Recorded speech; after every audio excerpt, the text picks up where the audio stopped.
Hinge दुविधा। Hinge जो है उसकी पत्नी के कैंसर है। दुनिया में शादी के बाद बहुत लगाव होता है और एक जीवन का एक ऐसा पीरियड होता है शादी के 10 15 20 साल बाद और लगाव बढ़ जाता है। बुढ़ापा जैसे से आता है पति पत्नी में प्रेम बढ़ता जाता है। हिंज की पत्नी के कैंसर हो गया। कैंसर हुआ तो अमेरिका में एक जगह पे उसकी दवाई है, लेकिन जब एक आदमी कन कोई चीज हुआ तो वो बिकी मनमर्जी की कीमत लगा हुआ है। समझ रहे हो ना थे मैं क्या कहना चाह रहा हूँ। रिलायंस ने सबसे पहले फ्री में दिया।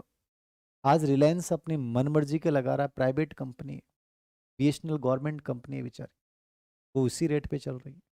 आज रिलायंस आपसे 5G के 500 रुपये लेगा, आप देना पड़ेगा क्योंकि थानबो लत डाल दी। ठीक है, अब उसके पास अकेले के पास अधिकार है, बाकी के पास अधिकार नहीं। हिंज की पत्नी को कैंसर है, कैंसर की दवाई आती है $200 की। $200 की दवाई जो दी जा रही है वो $2000 में दी जा रही है। कितने डॉलर में दी जा रही है? $2000 में दी जा रही है 200 की दवाई।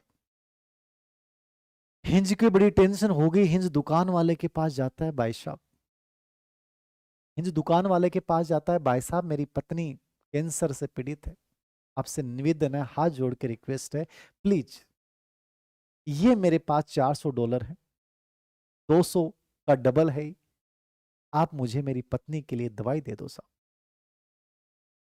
आप कभी गए हैं private hospital, private medical store? हाथ का काम नहीं चलता।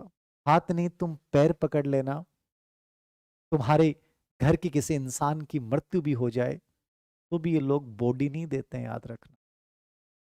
ये बॉडी नहीं देते हैं। तुमने अपने एक अजीज को खो दिया, उसके दर्द से तुम उभर नहीं पा रहे हो और वो 3.5 लाख का बिल कहते हैं कि बिल भर दो और बॉडी ले जाओ। ये गिरती हुई मानवीयता है, याद रखना। हिंज कहता है प्लीज आप समझो, मैं गरीब इंसान हूं, मेरे पास इतने पैसे नहीं है, मेरी पत्नी के लिए दवाई की जरूरत है। दुकान वाला कहता है नहीं, $200 की दवाई होगी लेकिन हमारी कीमत $2000 है। मैं $1999 भी नहीं लूंगा, मुझे तो 2000 चाहिए। हिंज कहता है प्लीज समझिए, मेरी पत्नी बहुत पीड़ा से कराह रही है, मैं आपको विश्वास दिलाता हूं, ये दवाई दे दीजिए, मैं अपनी पत्नी के सही होने पे मैं बहुत मेहनत करूंगा और मैं आपको ये पैसे लौटा दूंगा।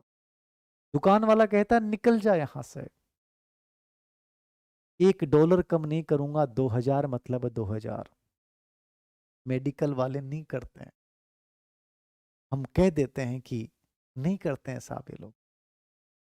वो इंसान बहुत गिड़गिड़ाया, बहुत रिक्वेस्ट की, अंदर से वैसे ही टूटा हुआ था जिसकी पत्नी के कैंसर हो गई। उस इंसान में बचेगा क्या? फिर आगे उन लूट के बादशाहों के पास पहुंच गया, उसकी वेदना उसकी पीड़ा को कोई समझ नहीं पा रहा था।